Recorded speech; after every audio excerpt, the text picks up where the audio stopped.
I've noticed that people who study or is involved in Sudan or Congo situation, they can't find the right words to express how first worlders focus on Gaza rather than Sudan or Congo.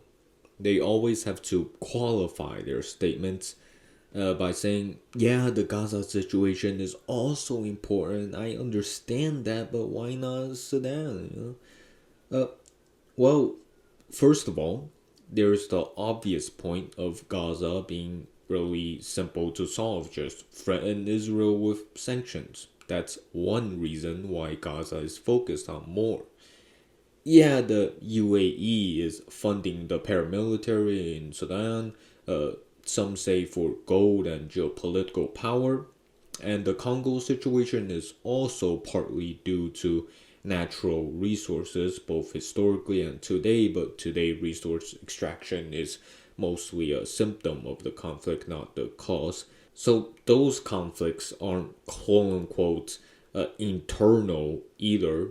There's many actors. There's injustices like the UAE doing what rich people do. So for many people, it feels like a double standard. Why Ukraine? Why not us? Not that Ukraine doesn't matter, obviously. There's always this qualifying statement. Oh, I also care about Palestine and Ukraine, don't misunderstand. And it is precisely here where the misunderstanding lies. You don't understand that these are white people you're talking about here. White first world liberals. The misunderstanding is that they care at all. Ukraine, maybe, but that's been going out of media attention. Gaza, though, the people that actually care probably are also educated on most global issues. Those people are radicals, but others, they don't even see the history of Palestine. They want a ceasefire. There are some variant of liberal Zionism that's too afraid to say that Israel as a whole should be rid of for any justice, that America should be held accountable. All the liberals want is a mere ceasefire because they don't want any violence of any sort, not even against genocidal fascists, because that would evoke the idea of terrorism, and that's very scary in the post 9/11 world.